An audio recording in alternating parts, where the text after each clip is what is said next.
Hi, hello everyone. Welcome to SAANYS Connect. This episode is the fourth in our series on reopening schools with a look at where we are now with health and safety protocols. My name is Michelle Hebert, Director of Communications here at SAANYS. And before we begin, we're going to take a quick moment to hear a word from our sponsor.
Okay, thank you, Zainer Bloser and Super Kids. Now, before we begin, just one word about the SAANYS Mentor Coach Program. We offer two mentor coaching options, one-to-one individual mentoring and group coaching circles. Visit the mentoring page at saanys.org and contact us anytime with questions about how to get started. Now we'll just go to a few housekeeping items. First, you'll notice that I've already placed you in mute mode. We have a sold out session, so in order to avoid a lot of background noise, I'll ask that you remain in mute mode and we'll use the chat panel for comments and questions. We'll try to get to as many questions as possible. Second, I would suggest placing your screen view in speaker view mode as opposed to gallery view. This will place whomever is speaking in the large main screen. Lastly, this session is being recorded and will be placed on the SAANYS website along with the many corresponding resources referenced during this program by our panelists. Just visit saanys.org and you will see the SAANYS Connect words right on the homepage menu bar. So now, with that, I'll turn it over to Karen Bronson, SAANYS Director of Professional Learning. Thanks, Michelle. Good afternoon, everyone, and thanks for being here with us today. This is the 8th of a series of panel discussions during and beyond COVID-19. It's also the 4th of a series of panels focused on school reopening. We originally met with this same wonderful panel back on June 11th on the same topic, the nuts and bolts, the logistics of opening school. First things first, and at the time on June 11th, we said that we would bring this panel back together at this time in July when we felt we would certainly know more than we knew then. And we do know more than we knew then, but there's still a lot we don't know, of course, and it's a constantly shifting landscape. So there will never be a time when we are all sitting comfortably saying we know what we need to know in order to proceed, but we are at a different place now in July than we were back on June 11th. So we really are going to update the logistical elements, the nuts and bolts of school reopening, with the same panel around the same kinds of questions and issues that we visited on June 11th. So we hope that's helpful to you. So I want to thank our panelists for joining us, and that's truly an understatement right now. They, like all of you, are in the thick of it, smack dab in the thick of it right now. You know, our panelists, like you, they're having live streaming sessions. They are involved in all kinds of meetings, trying to do the best planning possible based on what they do know now. And they, like you, are literally betwixt and between one thing and another that they need to be doing now. So can't say enough how much I appreciate their time and their efforts being here today. So without further ado, I want to welcome back this wonderful panel. I'm going to start with Frank Guglieri, Regional Safety Coordinator, Putnam Northern Westchester BOCES. Welcome back, Frank. Dr. Alex Marrero, Assistant Superintendent, New Rochelle City School District, and 2018 Latino Administrator of the Year by the Association of Latino Administrators and Superintendents. Welcome, Alex. Emily O'Brien, Principal of East Plain Elementary School in Plain Edge, New York, and the New York State Representative of the National Association of Elementary School Principals, NAESP, and member of SAANYS Board of Directors. Thank you for being here today, Emily. Ron Agostinoni. Ron hits the home run here. Okay, he's been on our panel 3 times. Welcome back. Well, maybe 4, Ron. We're losing touch. We're losing count here, but welcome back again. We so appreciate you being here. Principal at Shenendehowa High School in Clifton Park, New York. And Dr. Cindy Gallagher, our SAANYS Director of Government Relations. Welcome, Cindy. Thanks so much for being here again. And I'm actually going to start with Cindy in a moment, but first I'd like to just focus us on our key question for today, which is, where are we now with regard to health and safety protocols for reopening in light of the state guidance that has been released? What questions are you facing as you prepare your district plan or thing that's like a plan? What is a plan for July 31st submission? So once again, for the purposes of this panel, we're still operating on assumptions. We are still operating on an assumption that schools will physically reopen in some capacity in the fall. However, of course, our panelists have the same questions you do as we all await further guidance in the weeks ahead. As always, you'll have the opportunity to ask questions, so please post both questions and comments or thoughts you may have in the chat bar, and I will stop occasionally and ask questions from the chat bar of our panelists. Our time is limited. We'll try to get to as many of those questions, both interspersed in the conversation and for about 10 or 15 minutes at the end. But I really want to remind all of our attendees once again that one thing that our registrants are appreciating are the excellent resources that are tagged to the recorded version of this panel conversation. When our panelists share an excellent resource that they are actually using in their school and district, and we'll have some examples of those up on the screen today, those are, if they're referring to it, if we're showing it to you, it is tagged to the recorded version. You can go there on our website to the SAANYS Connect location, and you can access those actual resources. Anything that is there is for sharing. So you can feel free to share, modify, use them in ways that are helpful to you. So once again, the quality of the resources is as excellent as the quality of our conversation here with our panelists. We are all looking for ways to connect and help one another. All right, so with that, I'm going to ask Cindy to get us started. And Cindy, just give us your perspective. So valuable, your reaction to the state guidance that was recently released.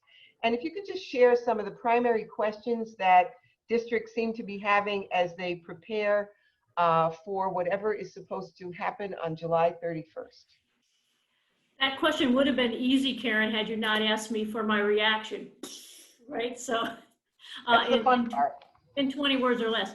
So nice to see you all. It is really good to see your faces. And Karen, you are absolutely right. We are in a different place than we were when we first were on this same panel. So where are we? In a nutshell, we are certainly in a different place as a state. And I say that with caution. So right now, here's where we are. We are at a place where all of our regions are at phase 4. Everybody's fully reopened, kind of. I say that in the context of the governor's press conference yesterday, where he announced now that there were 10 more states put on our quarantine advisory list. So there are now 31 states surrounding us that would have to be quarantined if they came into our state. That's 31 out of 50. So even though we're all in phase 4, I think we are really cognizant of that context around us. And I think that's why it feels like quicksand some days and just very tenuous. we do have some things that have changed. The governor has certainly come out with his formula for reopening, right? And as we get closer to that trigger date, which is the first week in August, so that has changed. We're getting a little bit closer on some things, as Karen said. We have that formula that says basically if we could reopen if the infection rate is 5% or below. Now, one of the things that I do every day that our team does every day with the daily updates that you get in your email is we put in that regional chart. I put that in purposely because that is the thing that you really have to watch. And I know it gets redundant, but I really want to make sure that we're looking at that regional data so that you can see your own context. Right now, every region in the state is less than 2%. So we're well on schedule. And you know, our governor says what we're doing is based on data. We're basing it on science and data. So right now you'd have to think that things are favorably moving in the right direction, except for that 31 states all around us. And we have congregational meetings all around in every part of the state that the governor is not too pleased with. All right, what else has happened? So we have the formula, we have a projected opening date, decision on an opening date. We have the DOH / that was really came out of the governor's Reimagine Advisory Council, but DOH released its guidelines, which I'm sure you've just about memorized at this point, and State Ed has come out with their guidance. Now, it's guidance, and certainly what we've heard from a lot of our members is it's not specific, so that's true, and State Ed, as we've been in our conversations, is a balancing act. They want to make sure that you all have the flexibility to do plans that meet your specific locale's needs, and they couldn't get too specific. They also didn't want to supersede, which they can't, Department of Health guidance.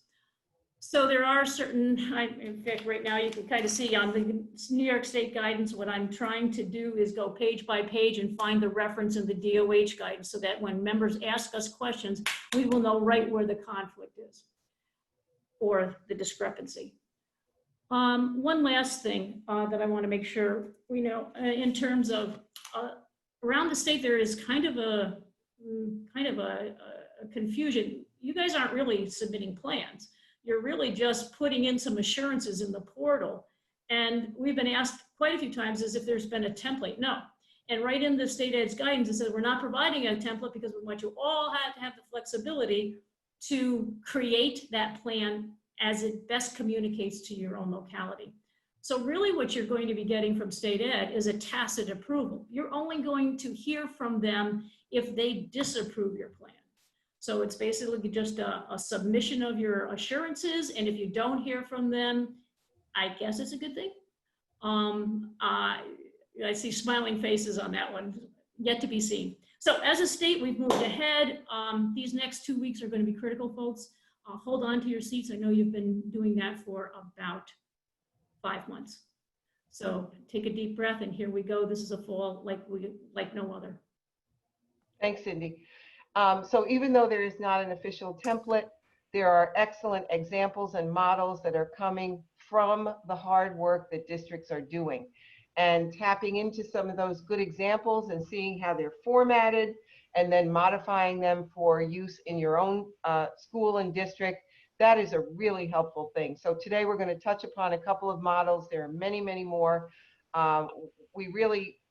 It's never a good feeling to feel that we're in such a challenging environment, literally, inventing wheels and doing that scary, building the airplane analogy, which we're all really sick of.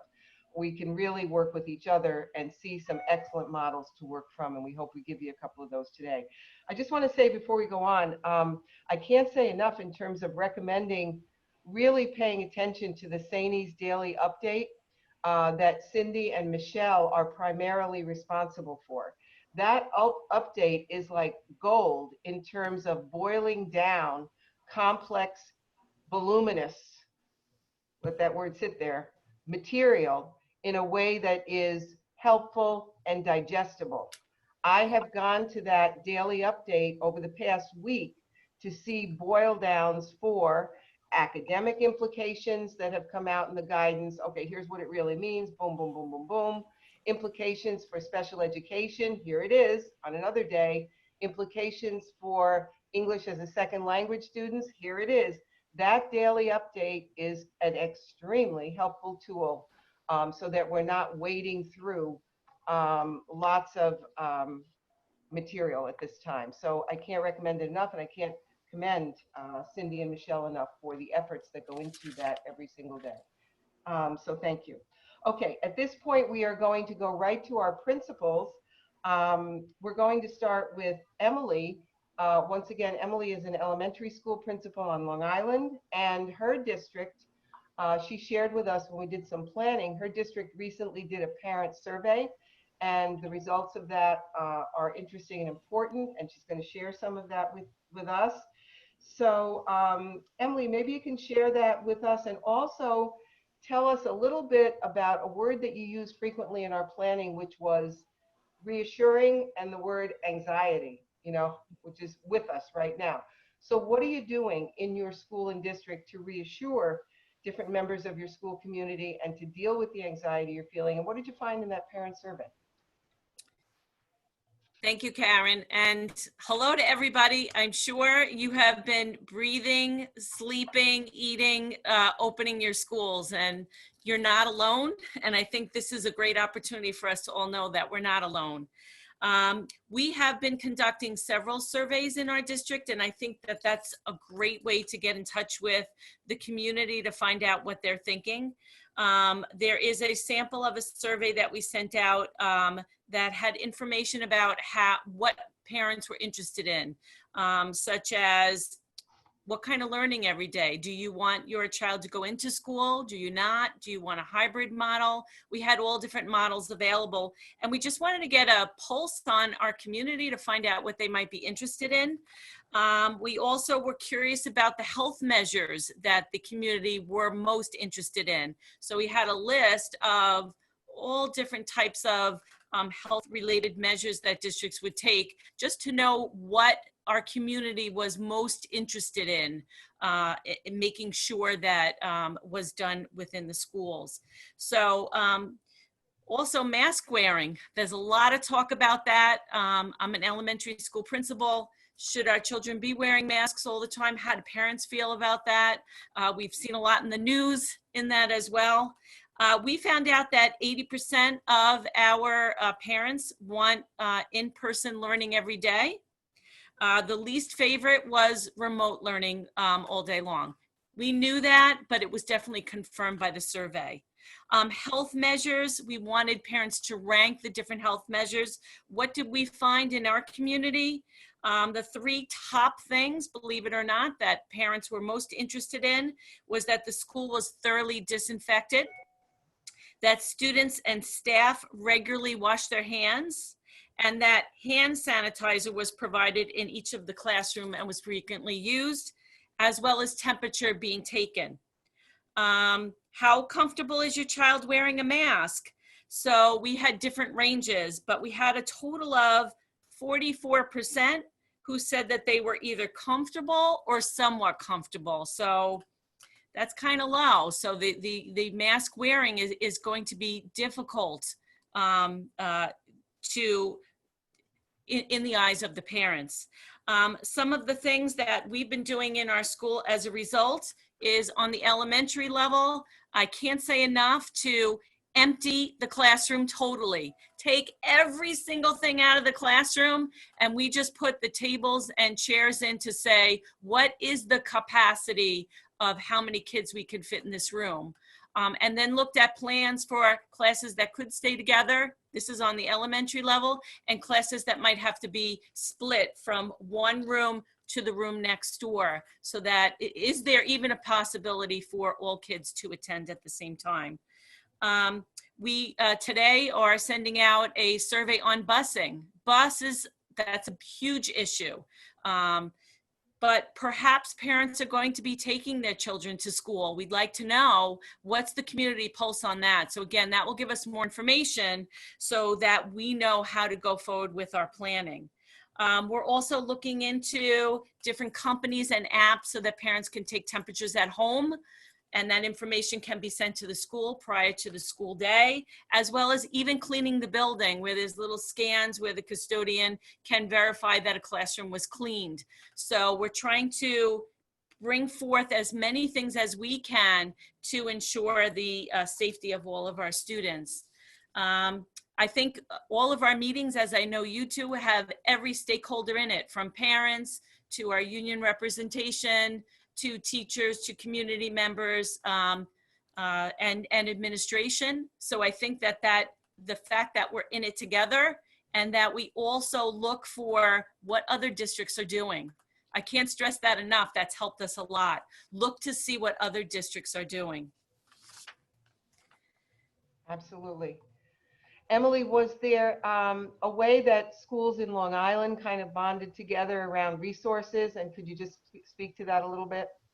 Sure. So our superintendent put something together called 2020 Reopen Long Island Schools as a way to have an avenue for schools to share with one another. You don't want to keep reinventing the wheel. And certainly for your local communities, you want to know what your surrounding districts are actually doing so that you're in line. Do they have a different idea? So we have this website. It's 2020 Reopen Long Island Schools. We took plans from all around the nation, and there are school districts from Long Island and really outside of Long Island who are contributing. If anybody is interested in seeing that, the only stipulation is, and this is how we get people to share, if you want to be a part of it, you share your resources and you have access to the resources there so that we can all learn from each other. So if anyone's interested in that, you can email me. You just have to get the okay from your administration, and I could get you the information. Thank you. And we'd be happy. Thank you, Emily. We'd be happy to give you Emily's email if you need to do that. And once again, the spirit of this is that of a co-op. This is a co-op. So thank you very much, Emily, for sharing that. Right now, we are going to go to our other principal, secondary principal, Ron Agostinoni of Shenendehowa. And Ron is literally betwixt and between streaming sessions and meetings, and was just before our meeting today, our panel called to attend a K-5 meeting. So he's going to be on his way to do that a little early. So I'd like to give Ron plenty of opportunity right now to kind of share with us before he has to run off screen, as we are all doing right now. So Ron, so Shenendehowa is currently in the midst of providing 2 summer school programs. I'm familiar. I was principal of summer school back a million years ago for a while, and it's certainly an impressive summer school in a regular time in terms of numbers of students that it serves and options that it offers. So you are running summer school. If you could just tell us a little bit about how that's going and also what you're learning from the summer school models that you're doing, but then just kind of bring us to where you are now in your school and district. What's going on? Sure, thanks, Karen. And the updates, they're great. So I do check that chart out every day, Cindy. So I like when I see that, something I get every afternoon. So thanks for sending those.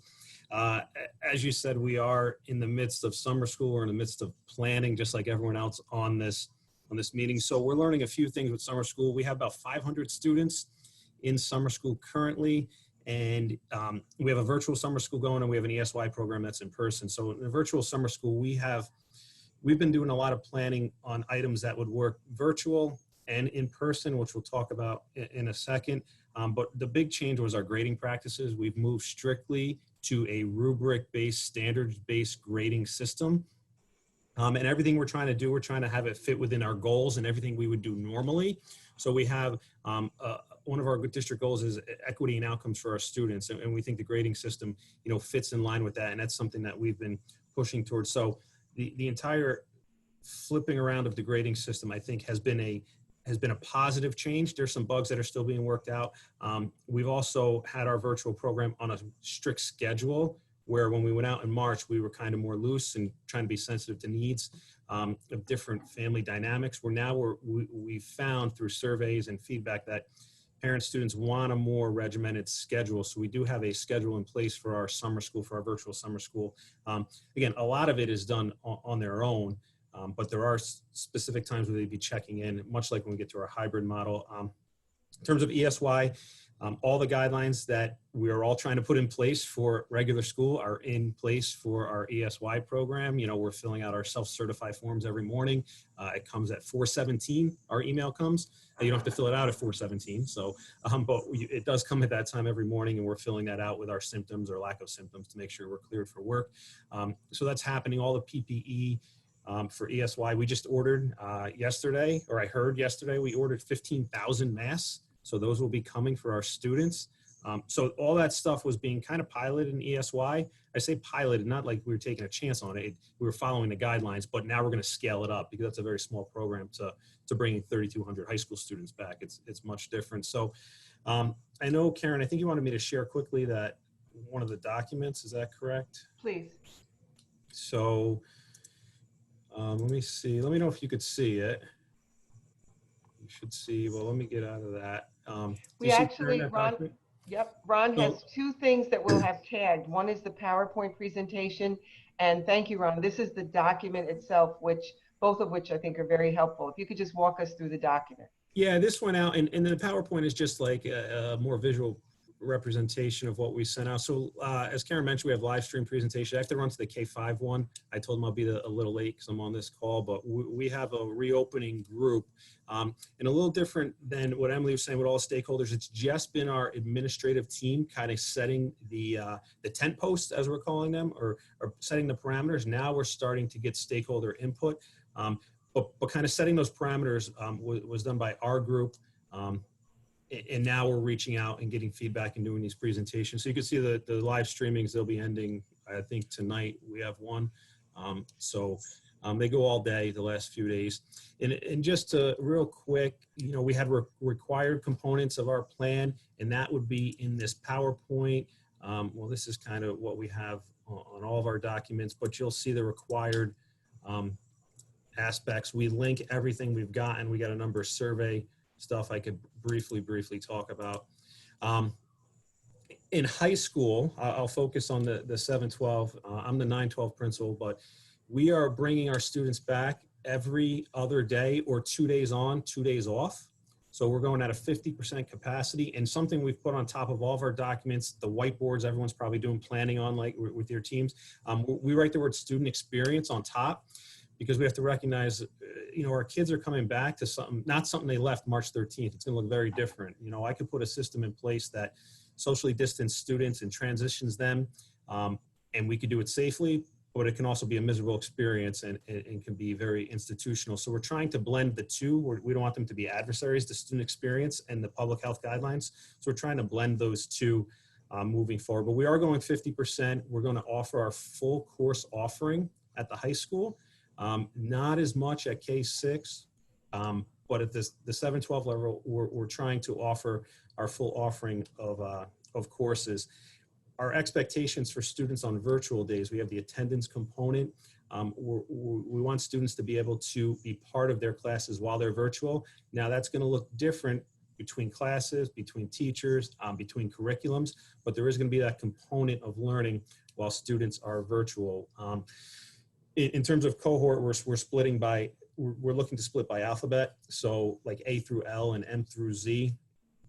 So students in 7-12 would be able to attend school on the same day. So that's part of the reasoning for that cohort model. And if we didn't go on that kind of cohort model, we would be running into more space issues than we already have. We are completely flipping our schedule. We're moving from a 9-period schedule to a block schedule. Lucky for us, we've been talking about that for 2 years. We were going to implement that in September 2021. So we were going to build it over the next 12 months. Instead, we're going to build it in the next 2 weeks. But that limits transitions, it limits interaction with teachers and students, allows for longer passing times without cutting into instructional time, allows for the social emotional learning. It also enables us to pivot to virtual learning because we're trying to create, at least on the instructional side, things that work both virtually and in a hybrid in-school model. So we don't want students on 9 Google Meets in a day or 8 Google Meets in a day or transitioning 9 times or having all that screen time. So we think in the virtual model, the every other day class, the longer classes allows for some some virtual Google Meet, and then some individual work or some collaborative work amongst students. So, and if we went through, you would see general information for schools, extracurriculars, transportation. Our transportation supervisor, his name's Al Karam. You don't know him. He's a wonderful, magnificent, logistical magician. He was able to take all of our good word. buses. Yeah, and he, you know, we can only fit 12 on a bus with socially distant, but then when he started going through, you know, kids wear masks, or if we look at households and kids are together from the same household and we combine bus runs and go 612 bus run instead of 2 separate ones for high school, middle school, and you got all the students that live together can be together, you know, we're up around 34 students per bus now. So we're getting to a good place with that. And, you know, this whole document here, we've been presenting, we'll be doing that again shortly. There's some, you know, here's the graphical, the amount of transition times from a public health standpoint before you get into the educational, you know, we kind of show that and we go through a number of things. So I'm going to stop sharing. I was speaking really, really quickly, but. Okay, Ron. Ron, thanks very much. You know, early on in what you were sharing, you made a point about one shift in summer school, and that was around grading.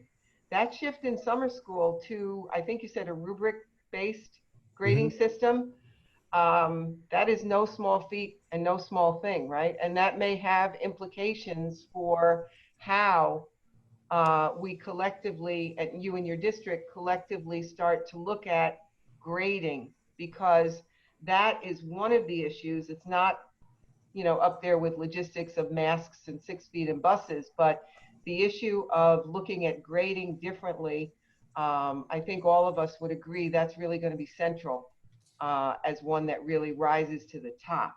And we looked at that as a real key because if we do move to a full virtual, the ideas of masks and buses and spacing out goes away, but we're left with grading either way. So that's been a real heavy lift. We used our last conference day, the way the school schedule fell and the way we did graduation, we created a conference day for all faculty and staff at the end of the year to kind of work through that. And truth be told, we're looking to slow start students, much like schools that have kindergarten slow start. Emily could probably attest to some of that kind of stuff. We're looking to slow start all of our students and orient them to buildings and the new procedures as we have professional training days for 3 days, 8 days, whatever it is to start the school year. So it's not going to be like everyone reports on Wednesday, September 8th or 50% or whatever it is. It's going to be a slow start with teacher training built in. So that's still kind of being ironed out, you know, at the district level. Thank you. I'm just going to land a couple of questions that I'm seeing in the chat. Let's get back to the buses for 1 second. We will get to the buses more as our conversation goes on. I think, Frank, I think it was you who in our planning session said something like, don't put anything in your quote plan that you can't pay for in terms of things like buses and everything else. And that sounds to me like a pretty good guideline. Let's just go back to what you just shared, Ron, in terms of a question that came up. How many do you plan to put on a bus? Your wonderful transportation director has looked into that. What's the thinking? So the thinking, it depends on the bus run, but we're looking anywhere from 30 to 40 on a bus because we have a lot of siblings that live together and they're going to be in seats together. And when you start doing that math, you recognize you're not picking up one student here. You're picking up 3 students that live in this house and they're in grades 7, 9, and 10. Now, if we had separate bus runs, you don't get the economies of scale of putting the 7th and 8th graders with their high school siblings. As soon as we combine those runs, we recognize we're getting a lot more students on a bus. The capacity of the bus goes up because the households are now greater because you're adding grades. Actually, 6-12 would be coming together. I keep thinking 6th grade separate. They're coming to school every day. In the middle school, 7-8 would be every other day or 2 days on, 2 days off. So our buses, depending on them, are going to be up in the 30s. We also know from our surveys that a lot of our parents are going to be dropping off. We're able to double the number of our student parking passes. Usually we only give it to about 350 seniors. Since we're going in this kind of hybrid model, we can have about 700 seniors drive to school, which does help. We're also doing extended early release, extended late arrival. What would be senior privileges will be extended 9-12, just to alleviate some arrival and departure logistical concerns because we have staffing concerns, right? Monitors, we only have so many and we can only move their schedule so far. So if we can alleviate some of that traffic by granting kids who have free periods the ability to leave at the beginning and end of the day, or late arrival, early release. That should help some. Don't have hard numbers yet. We're still running that. So. Thank you. There's interest in the chat about sharing high school virtual schedules that are evolving. Not just our panelists, but if you are listening and your school is developing a virtual schedule, please send it to me, to us at SAANYS, and we will happily share it as a resource. Remember, this is a farmer's market. This is a co-op. The more we share, the better off we are at this point. And We'll take multiple whatever times, people have, whatever you have, please share. absolutely. And a couple of people have asked, will the document that Ron just shared and the PowerPoint be tagged to our resources? The answer is yes, they will be. So once again, extremely helpful.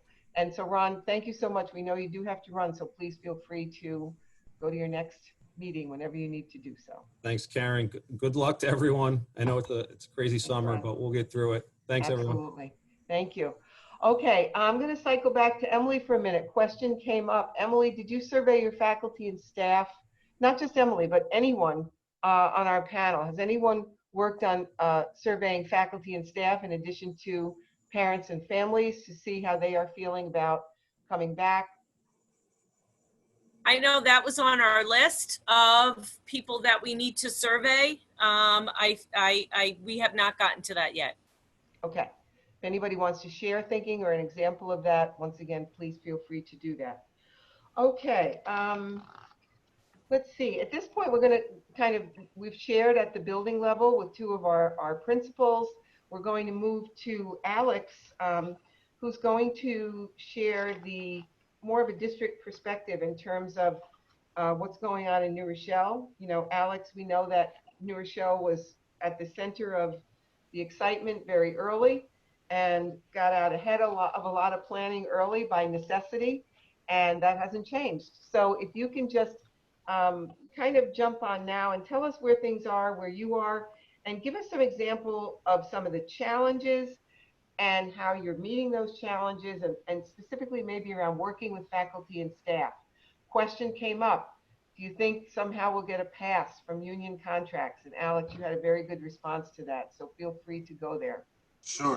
I'm going to go straight there. Thank you for all in attendance. And again, thank you, Karen and team, for organizing this. Just like Ron mentioned and Emily before, this forum and these types of thought partnerships are making it feasible and likely for us to be, quote unquote, in compliance. I want to echo some of Cindy's sentiments, and I'm going to take I guess a more stern approach in saying that guidance is guidance and guidelines are something else. And how we are in New Rochelle, it's New Rochelle strong, as you mentioned, because of necessity. So we learn from our mistakes. So in terms of addressing challenges, what we have done, and I've mentioned it in the other panels, from the prep plan, which forced us from being the epicenter in which everybody was looking, to turning it into a workable document, to distance learning first, and then the second launch that I've shared in previous panels. But we continue to struggle just like a lot of districts. So I do not want to paint the image as if we have it all figured out. What we have figured out is confidence in ourselves. I struggle with hybrid models. I call them the imperfect models, because it doesn't matter what model you present to me, I'm going to give you at least 10 reasons why it's not the best model for students. But I'm confident in my ability and my team's ability to create a learning environment, because we're educators and we're leaders. However, not all of us are medical directors, and we are blessed in New Rochelle to have a medical director, and also our prep plan launched our scenarios. So Michelle, if you can share the first document that shows, not that, the other document that shows the committees. And why I want to refocus on the committees, because I know it's passé, we've all established committees now, because the guidance, the New York State guidance, did speak to additional committees. Did that drive anybody crazy? It drove me crazy, because I'm thinking my committees exist.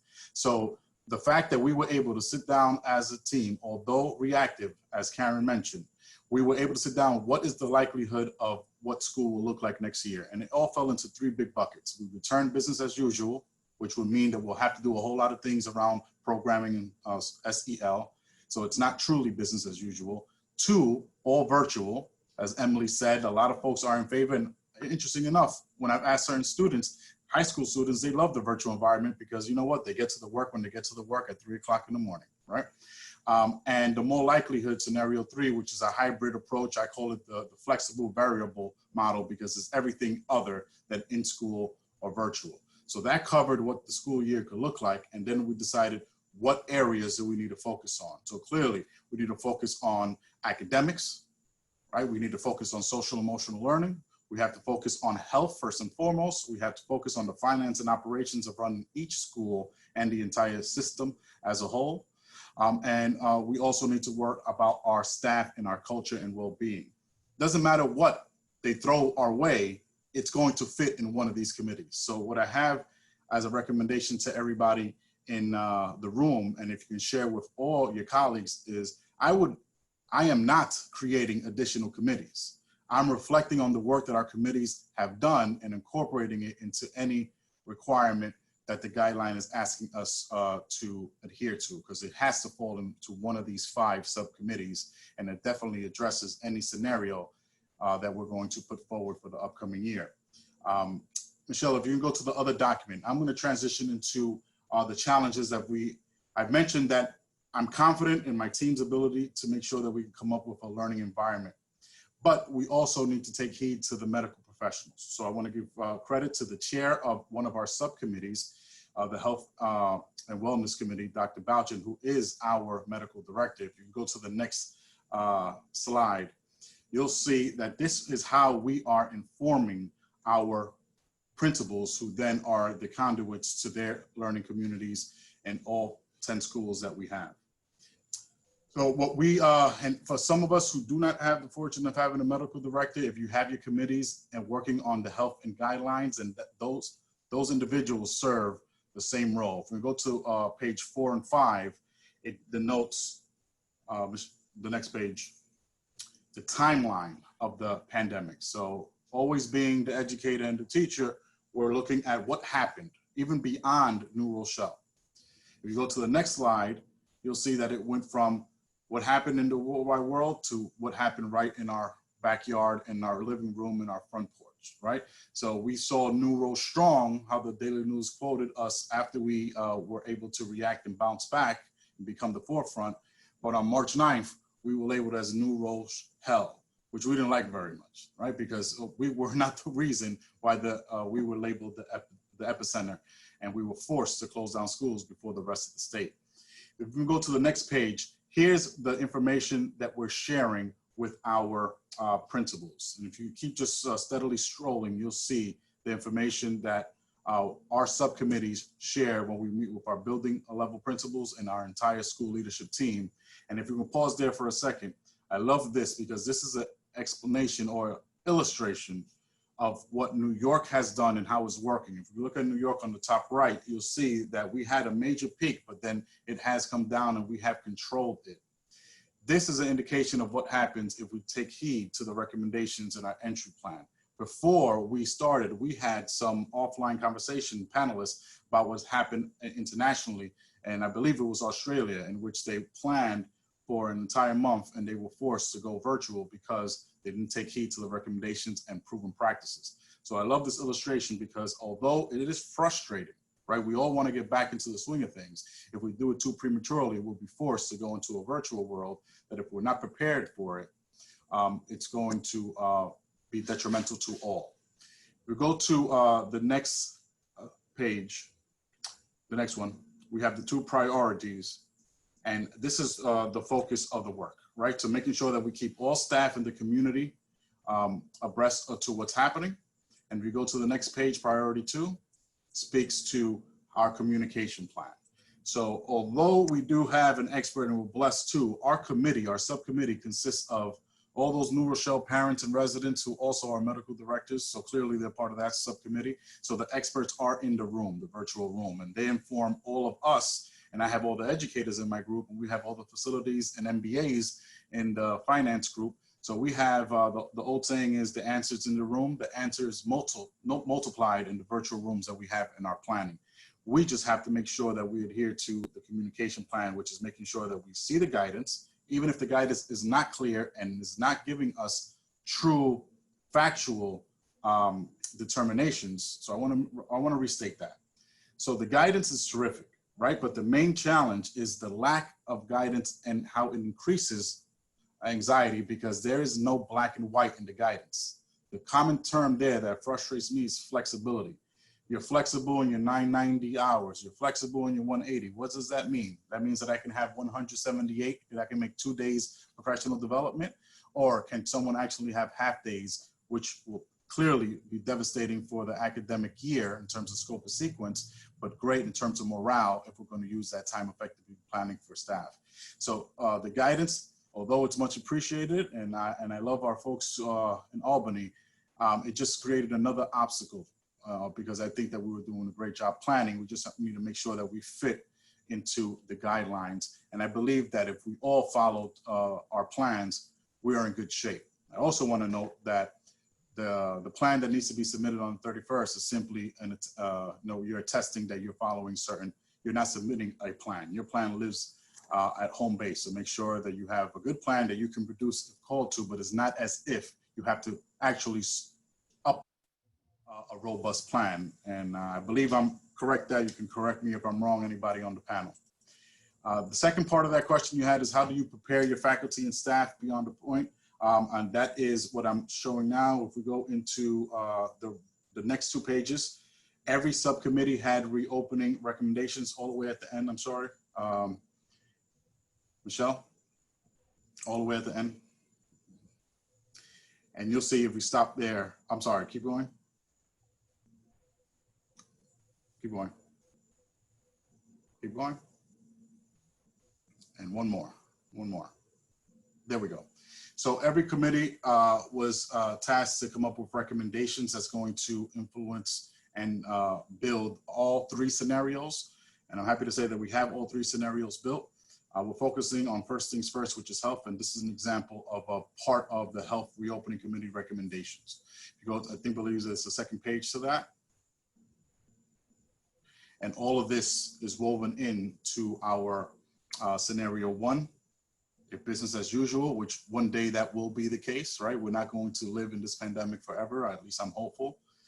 Scenario 2, which is a virtual existence, which is the most likely. And if I can say anything to anybody in the panel, if you were a betting person, you would bet that we're going to go virtual at least one day next year, right? Possibly much more than a day. So the majority of our planning and our energy is on what we're calling scenario 2 in a virtual environment, because it's the most likely. And that's where you have enough time to prepare as opposed to what we experienced during the spring. So I'll pause there because I know that Frank needs to share as well from a regional perspective. And I'll take any questions in the chat. Thank you. Thanks, Alex. And Emily, Ron, and Alex are really focusing on kind of the 2 pillars that are always the central ones, and that is relationships and communication. Communication being right at the center of what's going to matter, regardless of how complete your plan is. If it's not communicated with clarity, accuracy, honesty, and I'm going to add real humanity, then some people are going to miss out on that, regardless of what a high quality plan it is in other ways. So that the nature of the communication and the tone and the level of clarity, accuracy, honesty to your school communities is really going to be of utmost importance. So thank you, Alex, and thank you for some great examples that we have to work with here. We're going to go right to Frank, and Frank, kind of take us right now to your work at the regional level and just kind of connect with some of the excellent ideas that have been shared so far.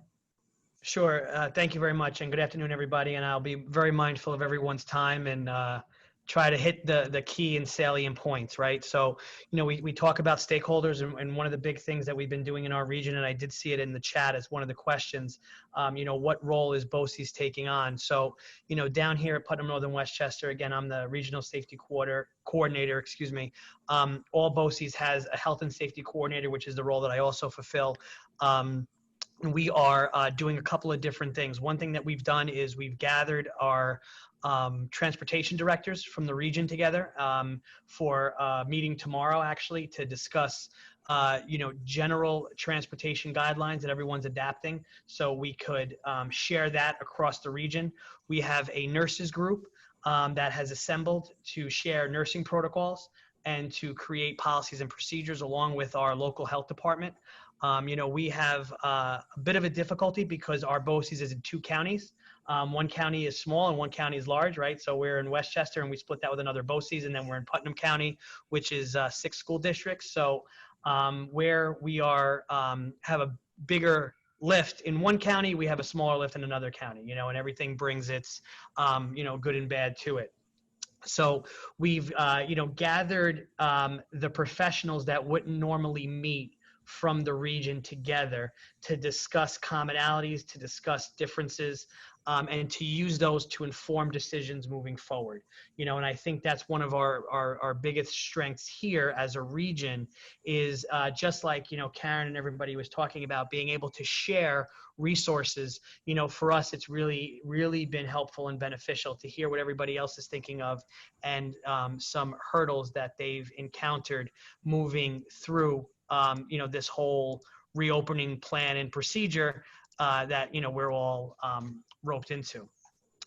I will also say that, with some of the reopening plans and the assurances and, the difficulties that lie there is, and, Alex, you're 100% correct in where the plan is living and those types of things. And to Karen, to go back to your point, is whatever we're doing, I really have to stress that we want to make it sustainable, right? And that's another key word that I think people have to adopt, is the idea that these implementations have to be sustainable for the long haul.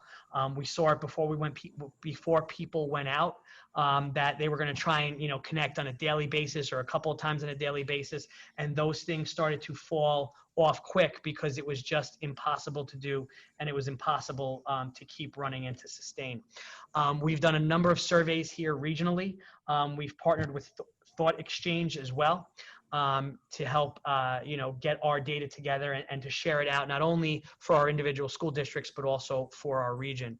Our health department representative, we were very fortunate in Putnam County to have the local health department designate a person that was in charge or our educational liaison. So, we are able and to talk to her multiple times a day. And to give us the updated advice and to guide us along in our practice and protocols that we are developing. And then last but not least, and I would say this for all of the school districts on here, people that are in my role in your BOCES would probably are sitting or in the function of sitting at the chair for the Emergency Operations Center, right? So as somebody was talking about PPE and the purchase of masks and those types of things, we are going to run into supply shortages. It's a very, strong possibility. So one of the things that we're doing on the back end is we're working with our Emergency Operations Center coordinators to make sure that there is a way that they can help supplement the PPE need for the district, at least in the sanitizer realm and in a couple other realms. And our Emergency Operations Center coordinators, both in Westchester and Putnam County, have been phenomenal in that regard. Karen, did I hit all the points that you wanted me to hit? Oh yeah, absolutely, and more. But I just focus a little bit more on one thing we talked about in our planning session that might be on everyone's mind is, cases are going to inevitably. Yes. We want to be hopeful, but cases are going to happen.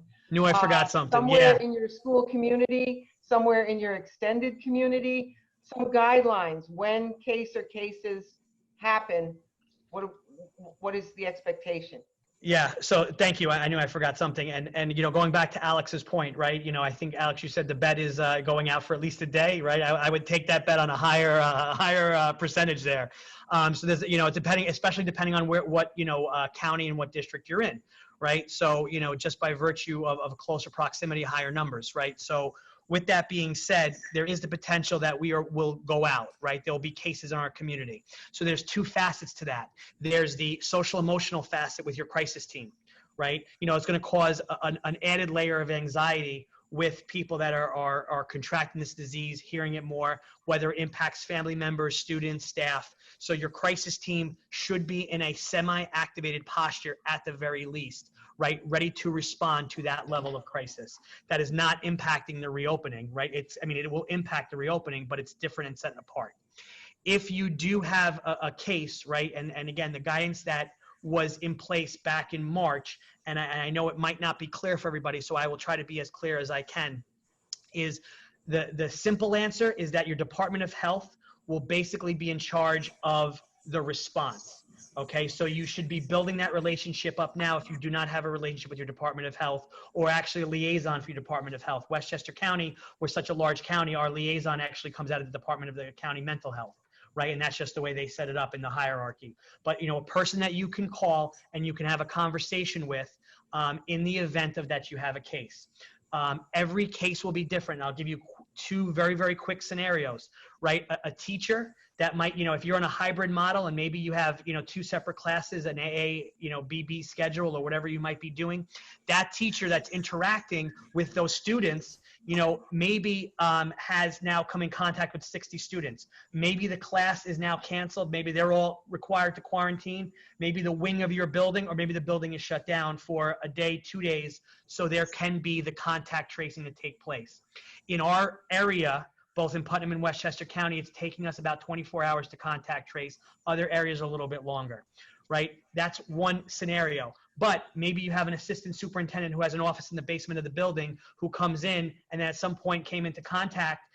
They might just say, okay, the people from his office are going to be quarantined, right? And there's nothing that needs to be done for the school, but it's going to go right down to the local Department of Health. And they really need to be your partners on this, and they're willing to be your partners on this. But reach out now, build that relationship now while we can.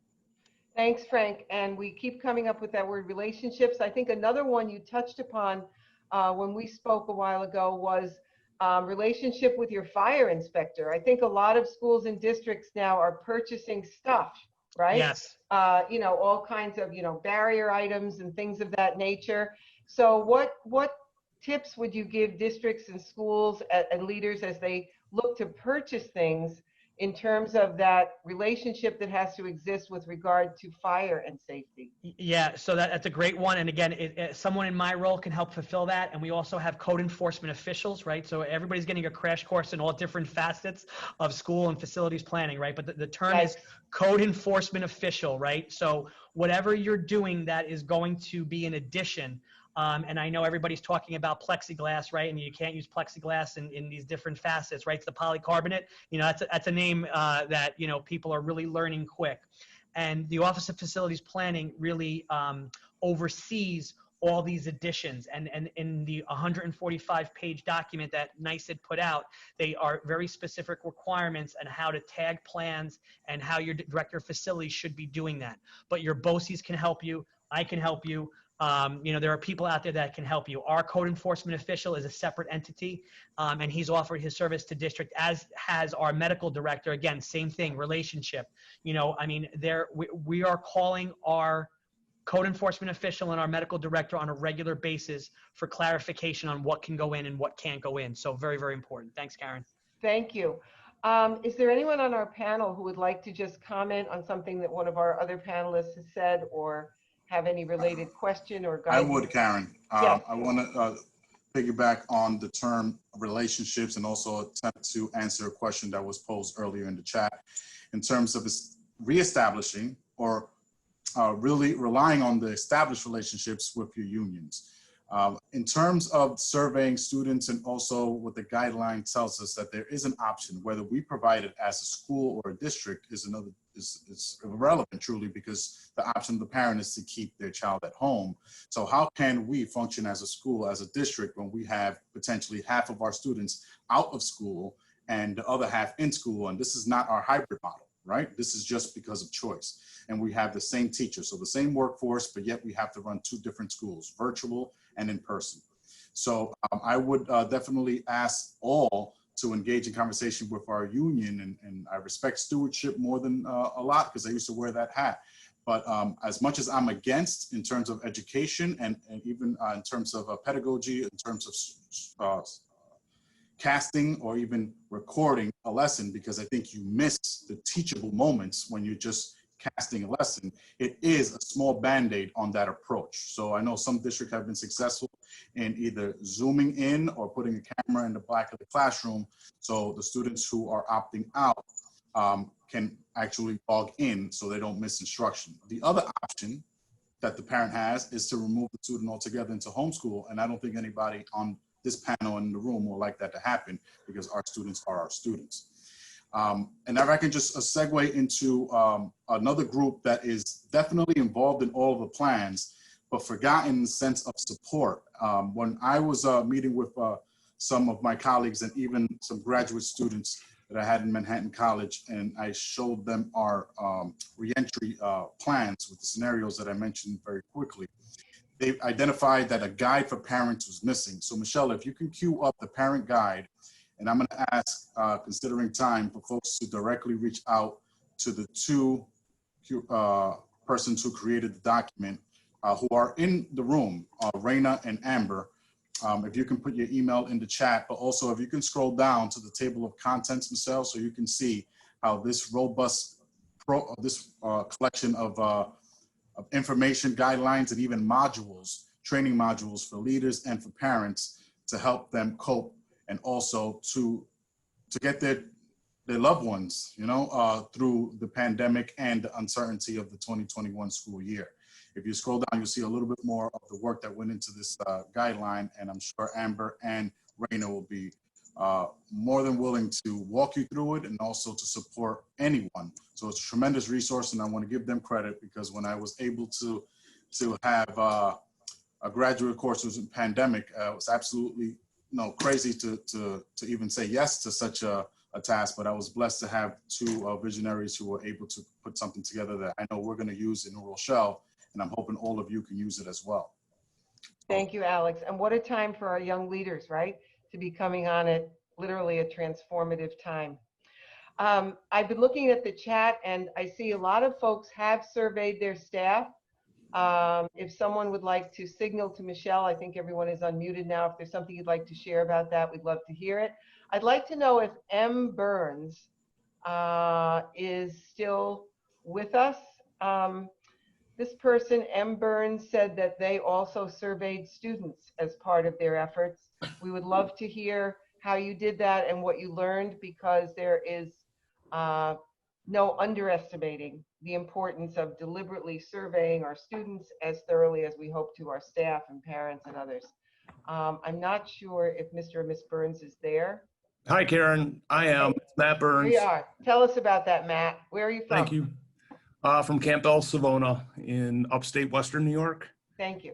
Yeah, and we kind of a little revelation the other day. We had already surveyed staff and our parents, and then we just we felt like we were just still missing a voice. And once we realized it was our largest stakeholder's voice, Absolutely. it was kind of a no-brainer to put that together and get it out. Actually, and the intent of the survey, it's really hard to put surveys out right now because we don't have something for them to respond to or react to at this point, other than rumors. So really our intent with the surveys in all three cases was to try and plant seeds with people in terms of masks and social distancing and some of the expectations that they may have to look forward to when we reopen our buildings. So. Was there anything you were able to pick up about how students felt about learning remotely? Because I think one thing we're learning is that this is not one size fits all. We have some students at all age groups, maybe particularly younger students at all age groups, who really can't wait to come back for the social aspects, and other students who have really appreciated remote learning and will be kind of mourning the loss of some of the freedom that they have now experienced. That kind of leads me to just a little plug. In August, we're going to be doing an international panel with colleagues, principals and other school leaders in Australia, Ireland, and the Netherlands, who opened weeks and weeks ago and have learned a tremendous amount along the way. So watch out for that international panel. They're learning how much some of their students, you use the phrase, the horse is out of the barn. Students have experienced tremendous freedom to mute the teacher whenever they want to learn different things at different times of the day in their pajamas. We've all experienced some of that freedom. And so, there are a lot of aspects to consider. So anything you can do to survey student voices and kind of bring in their feelings upon return is so valuable. Just want to reiterate, someone said they looked on the website and can't find where these resources are. What you'll find now is the taped and recorded version of all of our past panels with all of the past resources. And within a day or two, you'll also find the taped version of this panel with all the tagged resources. Those will go up very soon after we complete a panel. Another thing that's going to happen quickly now is we will open the registration for our next SAANYS Connect. That one is August 6th. The topic is opening the conversation, the impact of racial and civil unrest on student return to school in the fall, students and families. We hope you don't miss that one on August 6th. We also have a terrific, more of a, I think, just kind of an uplifting and inspirational session. It's a SAANYS special, not a SAANYS Connect, with Sean Covey of the 7 Habits. What we are feeling now as leaders and how we can make sure we maintain our own resilience through what promises to be a challenging time. It's another free event that's coming up July 29th. And once again, our next panel, August 6th. We also have a great book study coming up with our partners at NICEGATE. That's a book study with Jimmy Cassis. We were so looking forward to having him as our keynote speaker at our regular fall conference before we unfortunately had to cancel that. But Jimmy's going to do a book study with us in NICEGATE, excuse me, that you might be interested in looking into as well. So those are some great things that are coming up. Once again, I really have to say that I am very happy that in the chat bar, there have been as many sharing comments as questions. It's really balanced. And many of you are sharing things that you are doing currently in your districts with regard to surveys and other things that really, once again, reinforces the value of these SAANYS Connect events as a place where we can truly share with one another as colleagues in New York State. So can't risk saying it too much. Thank you so much for our panel, who will literally jump back into their their very demanding schedules right now, both personally and professionally. Thank you all for being here today. We just hope you keep connecting with us, and mostly we hope that these are helpful to you. That's the point, all right? So I would ask you and welcome you to email me, kbronson@saanys.org. Give me your ideas, give me your feedback, give me your suggestions, give me any resources you want to share to make SAANYS Connect continue to grow and serve you. So we hope you have enjoyed this session. I think it's fair to say we covered a lot of ground. We wish we had more time, but we all need a break now. And so we're going to leave it at that for today. And we hope we see you again soon. And the best of luck to all of you in the coming days and weeks ahead. And just stay connected. That's kind of the theme here. So I think we've got it, right? So everybody, just thanks again, guys. Have a great afternoon and a wonderful evening. We'll see you soon. Thank you.